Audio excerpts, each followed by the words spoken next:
నంద్యాల జిల్లా డోన్ మండలం వెంకటాయనపాలెంలో ఉద్రిక్తత చోటు చేసుకుంది. పొలం గట్టు విషయంలో నిన్న రాత్రి మాజీ సర్పంచ్ మాధవయ్యపై ఇందప్ప వేటకొడవలతో దాడి చేశారు. దీంతో మాధవయ్య తలకు చేతులకు తీవ్ర గాయాలయ్యాయి. పరిస్థితి విషమించడంతో మాధవయ్యను కర్నూలు ప్రభుత్వ ఆసుపత్రికి తరలించారు. మాధవయ్యపై దాడి చేశారని తెలుసుకున్న అతని బంధువులు, వర్గీయులు ప్రతీకారంగా ఈరోజు ఉదయం ఇంద్రప్ప ఇంటికి నిప్పు పెట్టారు. ఇంట్లో వస్తువులు పగలగొట్టి ఇంటి సమీపంలోని ద్విచక్ర వాహనాలు ధ్వంసం చేశారు. ఘటనా స్థలికి చేరుకున్న ఫైర్ సిబ్బంది మంటలు అదుపులోకి తెచ్చారు. మరోవైపు గ్రామంలో ఘర్షణ తలెత్తకుండా పోలీసులు బందోబస్తు ఏర్పాటు చేశారు.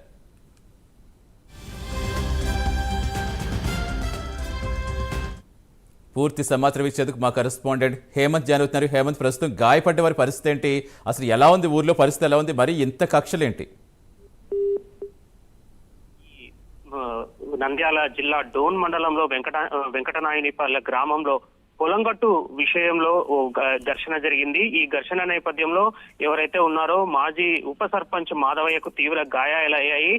ఇతని పరిస్థితి విషమంగా ఉంటే కర్నూలు ప్రభుత్వ ఆసుపత్రికి అయితే తరలించారు. ప్రస్తుతం ఇక్కడ చికిత్స కర్నూలు ప్రభుత్వ ఆసుపత్రులతో మాధవయ్య అయితే చికిత్స పొందుతున్నారు. ఏదైతే గత కొద్ది కాలంగా పొలంగట్టు విషయంలో మాజీ సర్పంచ్ మాధవయ్య అదే గ్రామానికి చెందినటువంటి ఇంద్రప్పకు గత కొద్ది కాలంగా ఈ పొలంగట్టు విషయంలో తగాదా జరుగుతోంది.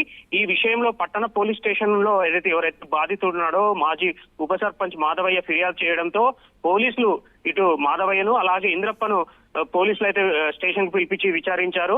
దీన్ని మనసులో పెట్టుకున్నటువంటి ఎవరైతే ఇంద్రప్ప ఉన్నాడో తన కుటుంబ సభ్యులు, బంధువులతో కలిసి మాధవయ్య ఒంటరిగా వెళ్తున్న మాధవయ్య పొలానికి వెళ్తుండగా గ్రామంలో కాపు కాసి వేట కొడవలతో దాడి చేశారు.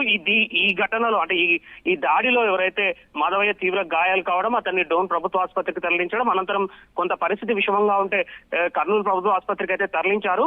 విషయం తెలుసుకున్న ఎవరైతే ఈ మాధవయ్య వర్గీయులు, అతని తమ్ముడు ఈ రోజు ఉదయం ఈ ప్రత్యర్థుల ఇంటిపైకి వెళ్లి వారి ఈ ఇండ్లపైకి వెళ్లి అక్కడ ఇటు ఇంట్లో వస్తువులతో పాటు అలాగే ఇంటికి నిప్పు పెట్టడం జరిగింది.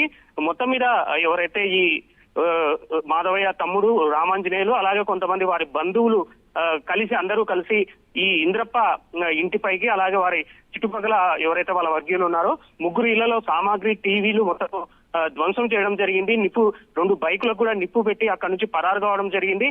దీంతో విషయం తెలుసుకున్నటువంటి అగ్నిమాపక సిబ్బంది అలాగే పోలీసులు సంఘటనా స్థలానికి చేరుకొని కొంత ఏదైతే ఈ ఇంట్లో వస్తువులను అలాగే సామాగ్రిని బయటికి తీసి దాన్ని కొంత మంటలను అదుపు చేశారు. మొత్తం మీద 2 బైకులు కూడా నిప్పంటించారు. వాటికి కూడా పూర్తిగా అదుపులోకి మంటలను అయితే తీసుకొని వచ్చి ప్రస్తుతం అయితే కొంత ఉద్రిక్తత అయితే ఉంది వెంకటనాయనపల్లెలో. పోలీసులు అయితే మోహరించారు. ఎటువంటి ఘర్షణ తలెత్తకుండా ముందస్తు జాగ్రత్తలు అయితే చేస్తున్నారు.